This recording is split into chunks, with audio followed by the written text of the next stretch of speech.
بسم اللہ الرحمن الرحیم۔ السلام علیکم۔ روزانہ واقعات سننے کے لیے اس چینل کو سبسکرائب کریں۔ بنی اسرائیل کے یہاں ایک پہاڑ تھا جسے وہ بڑی عظمت والا سمجھتے تھے اور اس کی بڑی تکریم کرتے تھے، اور اگر کسی بات کا فیصلہ کرتے وقت قسم کھانے کی نوبت آتی تو اس پہاڑ پر چڑھ کر قسم کھاتے اور اسے وہ سچا سمجھ لیتے۔ اس شہر میں ایک خوبصورت عورت تھی جس کا ایک نوجوان سے ناجائز تعلق ہو گیا۔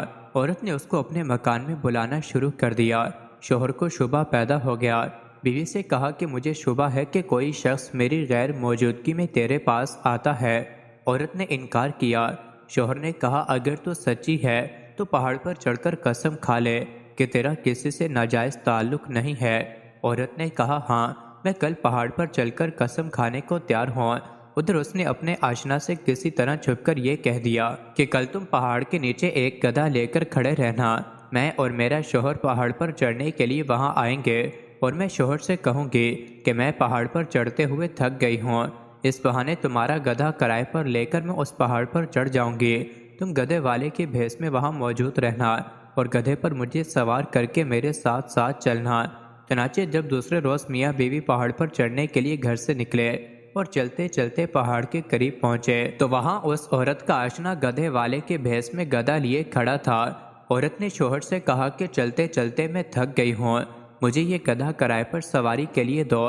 شوہر نے گدھے والے سے کرایہ مقرر کیا اور بیوی کو گدھے پر سوار کر کے تینوں پہاڑ پر چڑھنے لگے۔ جب وہ جگہ آئی کہ جہاں لوگ قسمیں کھاتے تھے تو اس مکار عورت نے اپنے آپ کو گدھے سے نیچے گرا دیا اور اس گرنے میں اپنی رانے وغیرہ قابل ستر بدن بھی ننگا کر دیا اور ایسی صورت پیدا کر دکھائی کہ شوہر نے سمجھا کہ گدھے سے اتفاقاً گر گئے اور گرتے وقت اتفاقاً ننگی ہو گئے۔ وہ جھٹ اٹھی اور اپنا لباس درست کر کے پہاڑ کی قسم کھانے والی جگہ پر کھڑی ہو کر کہنے لگی، میں قسم کھاتی ہوں کہ میرے ننگے بدن کو آج تک تمہارے سوا اور اس گدھے والے کے سوا اور کسی نے نہیں دیکھا۔ شوہر مطمئن ہو گیا کیونکہ اس نے یہ سمجھا کہ اس گدھے والے نے اس گدھے سے گرتے ہوئے اس کا ننگا بدن اتفاقاً دیکھا ہے۔ تو دیکھا آپ نے، عورت جب مکر و فریب پر آ جائے تو ایسی چالاکیاں دکھا کر شوہر کو بے وقوف بنا دیتی ہے، لیکن یہ پتہ نہیں کہ آج یہ گناہ کسی مکر و فریب سے چھپا بھی لیا اور کسی کو پتہ نہ بھی چلا تو کل قیامت میں یہ بات نہیں چھپے گی، اس لیے کہ اللہ کو سب کچھ معلوم ہے۔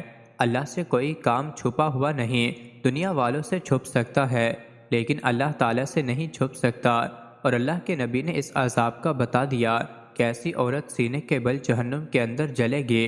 مزید ایسے ہی ویڈیوز کے لیے چینل کو ضرور سبسکرائب کریں۔